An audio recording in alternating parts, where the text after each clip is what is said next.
Hey, what's happening, y'all? Welcome back to the Media Goose channel. It is I, the Media Goose, your friend Ryan, and the goose is loose, baby. I'm coming at you today with my AFC grades. The offseason is just about in the rear view mirror now, so it's time to start going over these teams' off seasons. I did the NFC at the beginning of the week, so now at the end of the week, it's time to talk about the AFC. You'll notice my framing is different than usual in the video. You can see that part of the wall. The sun is just moving me all around this room as I try to film, so I had to move things up a little bit, so sorry if things look different, but gotta do what we gotta do to get some videos out, right? So guys, thank you for coming here today. Hit like if you're watching, and let's get started. I am gonna kick things off with the AFC East, the Buffalo Bills. So the Bills, I gave a C+ in the draft. I thought they could have stayed where they were in the first round and taken a wide receiver. I don't think DJ Moore made it so they didn't need any more help there. But that aside, they got TJ Parker, who's like a solid edge rusher. I don't know if he's going to develop into a guy. I kind of preferred like Gabe Yakus and a few other guys in that range. But in terms of losses, David Edwards, their starting guard, went to New Orleans on a big payday. They lost Joey Bosa. They lost AJ Epineza, Matt Milano, and Taron Johnson. Those last two, Milano and Johnson, are contributors on their defense, so that sucks to lose those guys. In terms of additions, they obviously brought in DJ Moore. You can nitpick about what you think of who was available on the board for the pick they gave up, but they wanted a veteran. And I think DJ Moore, if they brought him in, they have a clear plan for him. And if nothing else, it gives them a prototypical X receiver. Like, even if he's just a distraction, that's going to help everybody else in the room, especially once you get down to the other side of the field, push into the red zone. Having a guy like DJ Moore is going to help a lot.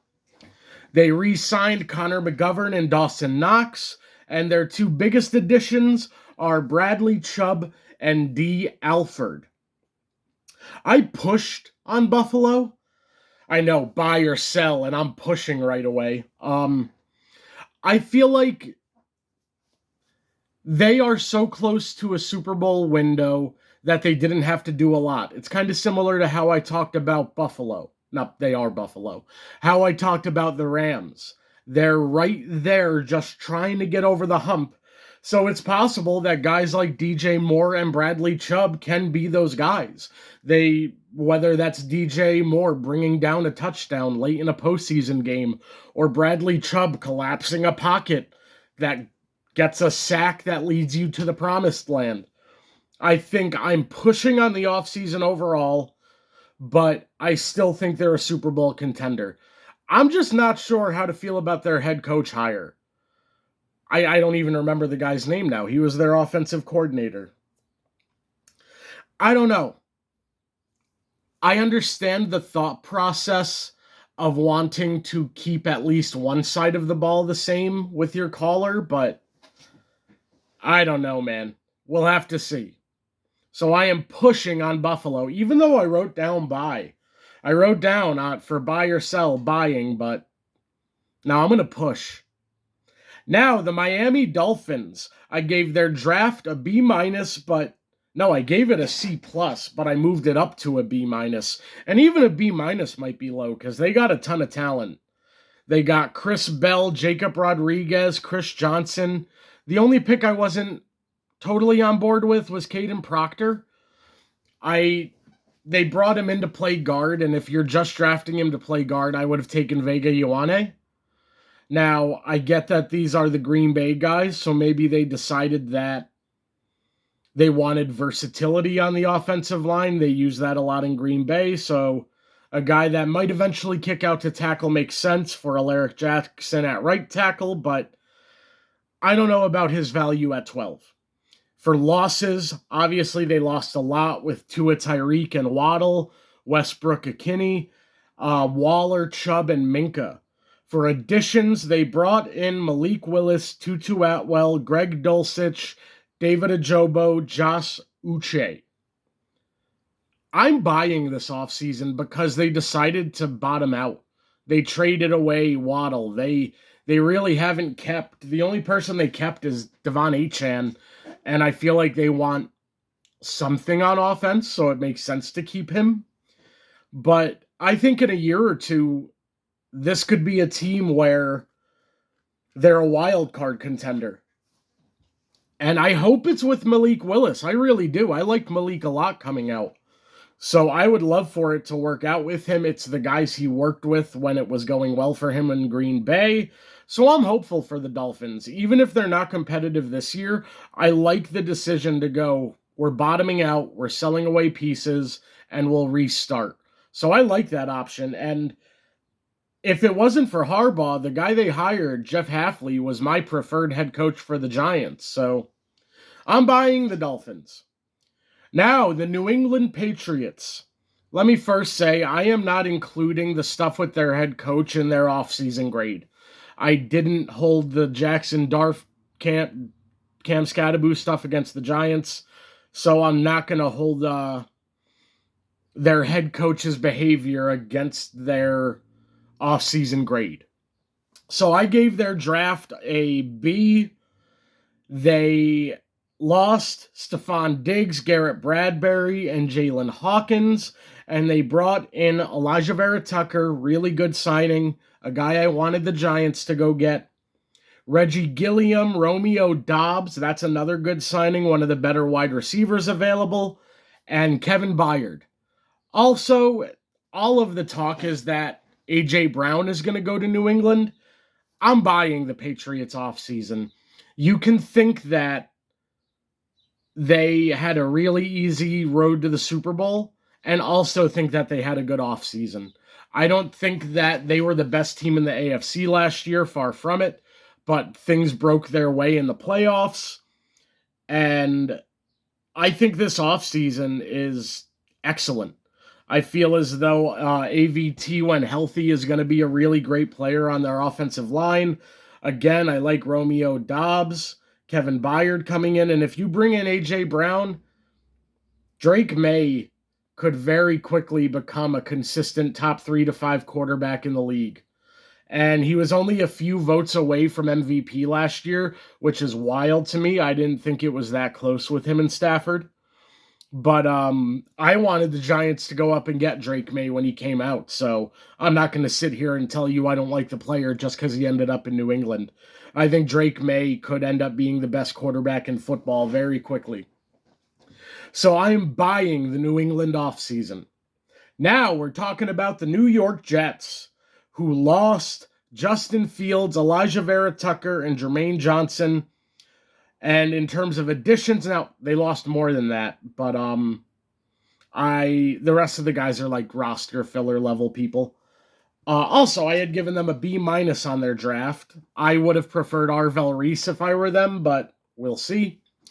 They brought in Geno Smith, Dylan Parham, Joseph Asai, David Onyemata, Tavondre Sweat, Demario Davis, Dane Belton, Minka Fitzpatrick, and Andre Sisco. I'm buying this offseason, but I don't think it was smart. I feel like this is an offseason where Aaron Glenn is trying to keep his job. And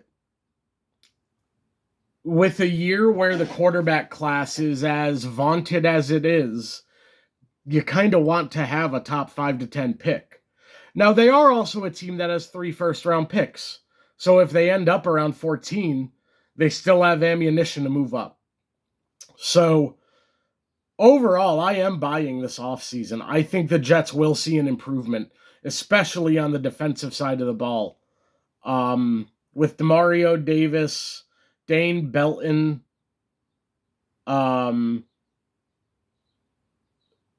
that defense, Minka Fitzpatrick, and I like Dane Belton a lot as a former Giant. I always wanted him to get more reps than he was getting, so I love that he's going over to the Jets. Hopefully he can end up being a contributor for them.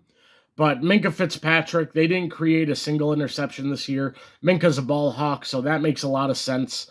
I think the Jets might be a sneaky team this year to win between like 7 and 9 games. And they're probably better than the Giants right now, but the Giants have their quarterback. So I think people looking at it that way would say that the Giants are in a better position. Are they, though? Because that Jets roster is really well-rounded for whoever they draft next year. And with Jackson Dart, I'm still like 50-50. We will see. Now, moving on to the AFC South. I said I bought the Jets, right? Yeah, buying. AFC South, I've got the Indianapolis Colts. The Colts, I gave a B+ in the draft. I thought they made excellent picks with where they were on the board. A lot of the guys they picked up could have been around earlier than they went, so great on the Colts not being affected by the fact that they traded away that pick for Sauce, so good for them. They lost Michael Pittman Jr., Braden Smith, Kwity Paye, Zaire Franklin, and Nick Cross. That's a lot. Those are some real losses, especially Franklin, Cross, and Paye on the defense. I'm selling the Colts. They added Nick Westbrook-Ikhine, Arden Key, Jerry Tillery, Cam Taylor-Britt, just a bunch of like mid-level guys. And I don't agree with the Alec Pierce contract. I don't think he'll live up to it. And as a Giants fan, I can tell you Daniel Jones ain't living up to that contract either.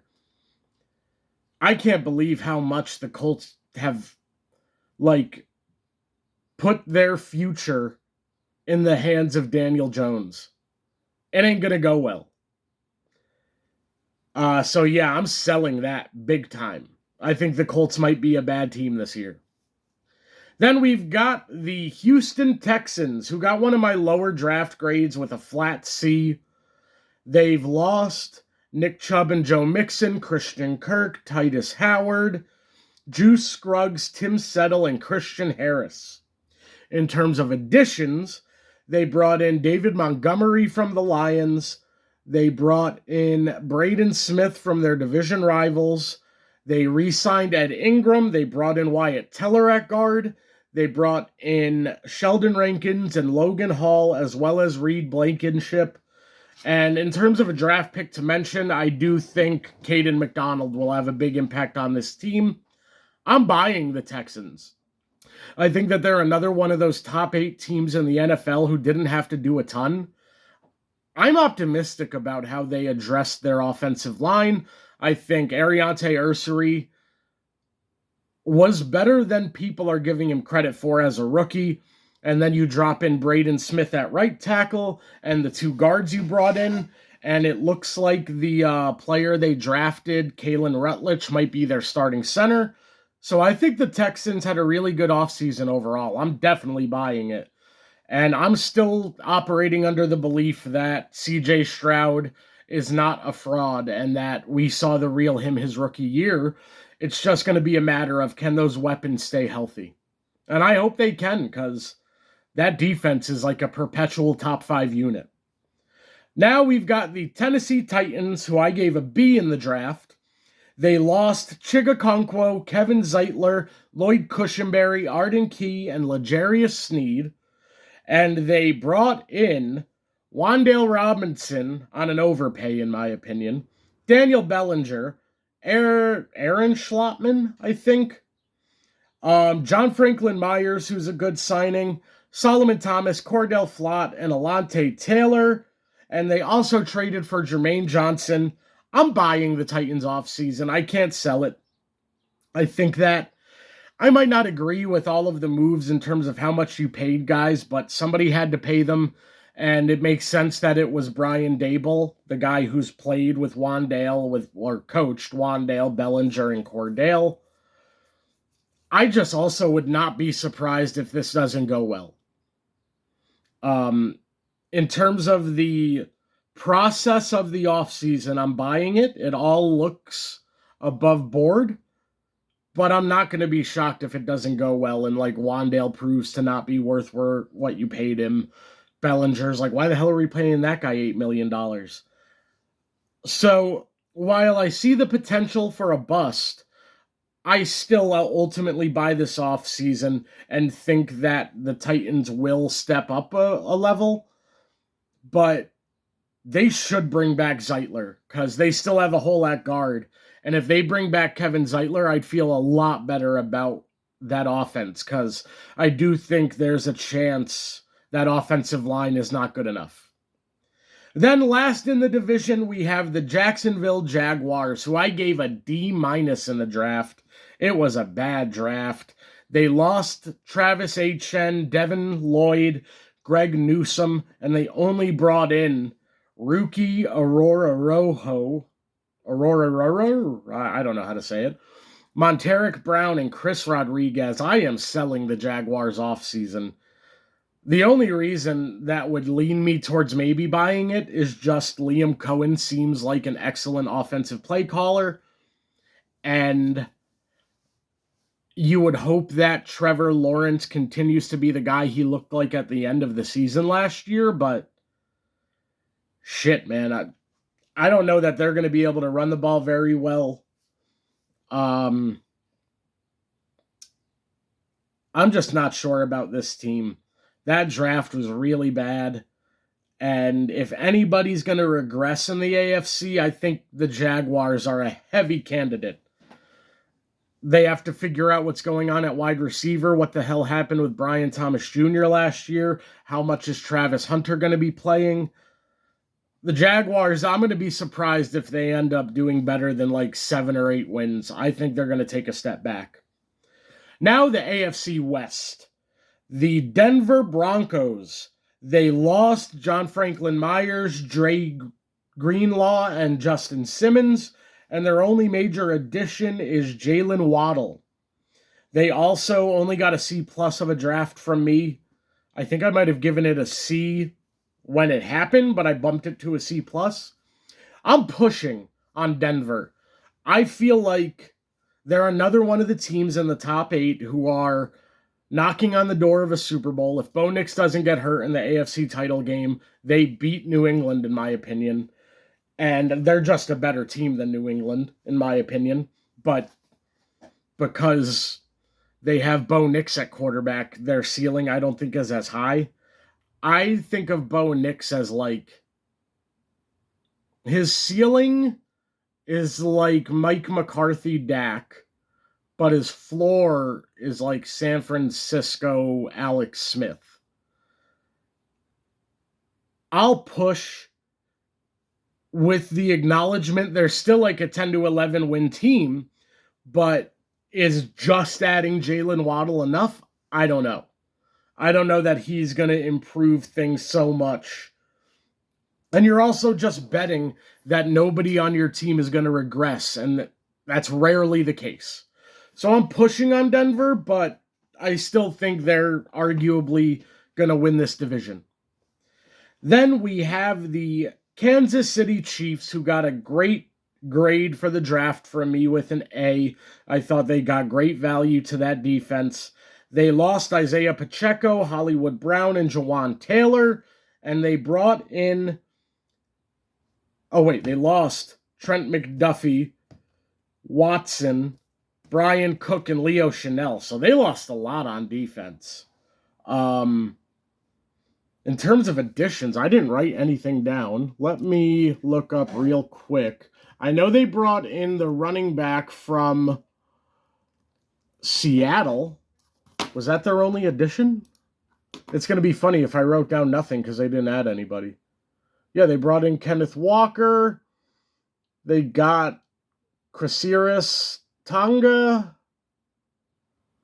Oh, they got Alohi Gilman from the Ravens, the safety. So that's solid. Ultimately, I'm going to push on the offseason of the Chiefs.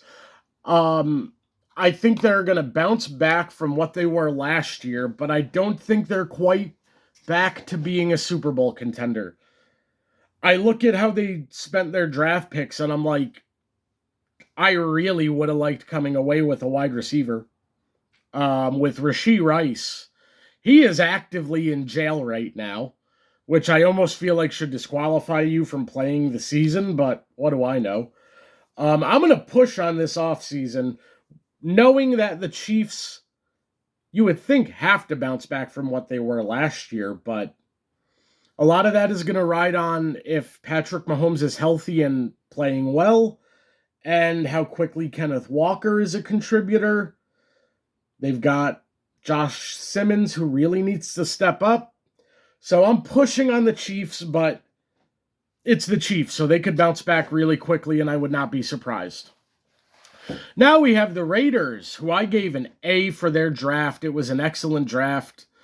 They lost Parham, Kappa, Tyree Wilson, just a ton on defense, but it was a bad unit, so who cares? Now, for their list of additions. This reminds me of the New England offseason from last year where they're trying to cash in an immediate playoff ticket. They brought in Jalen Naylor, Tyler Linderbaum on the biggest center contract ever, Kwity Paye, Nakobe Dean, and Quay Walker shoring up the linebackers. They traded for Taron Johnson and Eric Stokes. They gave the extension because he had that great year after Green Bay moved on for him. I am 100% buying the Raiders offseason. This is an excellent offseason. They also brought in Kirk Cousins, who I think will start over Fernando to begin the season, and I would not be surprised if he's winning games. Fernando Mendoza might not start right away because this Raiders team might be set up to be decent. I think the main question is going to be that offensive line again. Because if the offensive line makes an improvement, that could mean a big improvement out of Ashton Genty. So I'm definitely buying the Raiders offseason. Whether or not they're an immediate playoff team like New England was last year, they have made a lot of moves to just be a more consistent group. And I think Clint Kubiak was one of the most sought-after offensive minds in the league. So I'm definitely buying the Raiders. Now the Chargers, who I gave a B in the draft, and they lost Najee, Keenan, Conklin, Disley, Becton, Zion Johnson, and Odafe Owe. They added Keaton Mitchell, Charlie Kohler, David Njoku, Tyler Biadasz, Cole Strange, and Trey Pipkins, as well as Dalvin Tomlinson, and the biggest addition of the offseason, Mike McDaniel at offensive coordinator. I think he might turn Justin Herbert into an MVP candidate. I really think that's possible. I think Mike McDaniel makes the Chargers a potential Super Bowl team. I'm buying this offseason 100%. They'd probably be my pick to win the AFC West right now. And I really think Justin Herbert might be ascending into a different level this year. And reminder, the year he came out in the draft, I was heavily advocating for drafting him despite the Daniel Jones pick the year before. We should have done to Daniel Jones what Arizona did to Josh Rosen and just replaced him with Herbert right away. And how different is this franchise right now? So I'm buying the Chargers. And now we're going to wrap it up with the AFC North. Starting off with the team that I think had the best overall offseason, the Baltimore Ravens. They lost the running back Mitchell, DeAndre Hopkins. They lost a couple of tight ends in Likely and Kohler, Linderbaum, Falele, Noteboom, and Ajobo. And for additions, they brought in Trey Hendrickson, John Simpson, Calais Campbell, and Jalen Hawkins. They also drafted Vega Ioane, who is one of my favorite players. So you have Ioane and John Simpson plugging in at the guard spots. Trey Hendrickson getting plugged in as a pass rusher. I'm not going to address the Max Crosby situation. It's whatever. They weren't legally bound to the deal, so they backed out. Whatever. Ultimately, I think the Ravens, I'm absolutely buying their offseason, and I think they could be a Super Bowl contender. I think Minter coming in at head coach, real defensive guy, I think. I just see the Ravens as a Super Bowl contending team. I think of them in the same way that I think of Buffalo or like any other, the Texans, any of those consistent teams. I think of the Ravens in that grouping. Then the Cincinnati Bengals, I gave a B- in the draft. They lost Trey Hendrickson, Joseph Asai, and Cam Taylor-Britt. They added Dexter Lawrence, Boye Mafe, Jonathan Allen, and Brian Cook. 100% I'm buying this offseason. I think they've beefed up their defensive line with those first 3 additions I named. I think Dexter Lawrence is probably going to be out to prove that he's not washed. And I think he does still have some effective play yet. It's just like, I don't like him because he quit on my team. So, yeah, I'm definitely buying the Bengals offseason, and I think Ravens-Bengals are the 2 contenders from this division, in my opinion. Then I have the Cleveland Browns, who I gave an A+ in the draft. They lost their entire offensive line. That's pretty wild. They lost Jerome Ford, David Njoku, Devin Bush, Jerome Baker, and Shelby Harris. I really like the additions they brought in Titus Howard, Tevin Jenkins, Elgton Jenkins.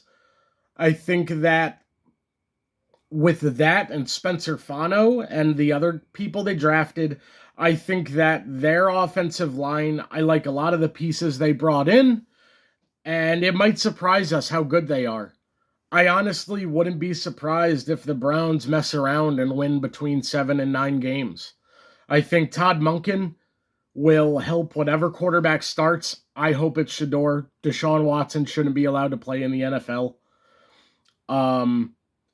So yeah, I like what the Browns did overall. I think they probably should have given the head coach job to Jim Schwartz, but that might also be the Giants fan and me just wishing Todd Monken was our offensive coordinator. So I'm definitely buying the Browns offseason. And now the Pittsburgh Steelers, who have lost Kenneth Gainwell, Calvin Austin, Jonnu Smith, Isaac Seumalo, James Pierce, and Chuck Clark. They brought in Rico Dowdle, Michael Pittman. They kept Cam Hayward's old ass, Jamel Dean, and Jaquan Brisker. I'm selling. I see a lot of people really positive on the Steelers offseason. That ain't me. You can do everything right, but if you pick the wrong head coach and quarterback, none of it matters. And I think they picked the wrong head coach and the wrong quarterback. I was terrified that Mike McCarthy would be the Giants head coach. Thrilled he's not. I think there is a very low ceiling on what Mike McCarthy gives you. And it's frankly, he's the offensive white version of Mike Tomlin. Like they're they're like on the same scale, but on the opposite sides as offense and defense. This feels like a move to optimize the final year of Aaron Rodgers, and I would not have brought Aaron Rodgers back. I think Will Howard would be better than him right now. You obviously drafted Drew Aller way over his draft range. So yeah, I think they did a lot of things good to their roster that would make you think they're going to compete, but I just am not buying that Mike McCarthy and Aaron Rodgers are going to be worth a damn in 2026 and 2027. Their season's not going into 2027. The Steelers are that offseason, I'd be so pissed off if I was a fan. To me, your ceiling is a 9 or 10 win team and getting blown out in the first round, and that's what the Steelers have been for years anyway. I think if they could, they probably wouldn't have given Watt that extension.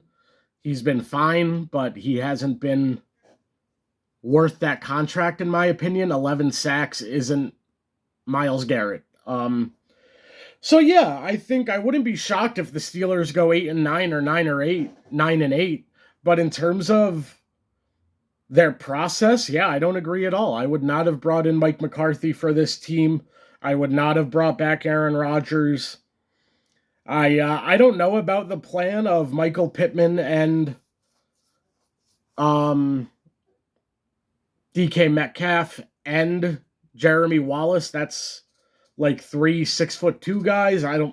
Maybe it'll work. Maybe this will be the team that I'm wrong, but I'm planting my flag on this one that the Steelers will be drafting top 5 next year. They will be drafting top 5, and I wouldn't be shocked if Aaron Rodgers retires halfway through this year, because he's not a team player. He's a piece of trash. And I didn't get personal with the Patriots, and I didn't bring up the Jackson Dart thing when I talked about the Giants, so maybe I should try to keep that stuff out of the Steelers, but no, I never liked the Steelers. I had to argue Eli was better than Big Ben his entire career when Big Ben was a rapist. Like, I don't get why he was allowed to be in the NFL. So I've never liked or respected the Steelers, and I'm not starting now. So I am selling the Steelers offseason. So, y'all, let me know what you think of the teams in the AFC's offseasons. Who am I wrong on? Let me know. Who do you agree with? Let me know that too. Most comments are typically just, that take was shit, or you don't know anything about that team. Maybe that's true, but if I got something right, let me know. Some positive feedback would be cool as well. I am going to do a week-by-week prediction of the New York Giants season next week with my good friend Ryan, so it'll be another episode of the Ryan and Ryan podcast. So, y'all, thank you for hanging out. Hit like if you're still here, please. That helps my video a lot. The Goose is out.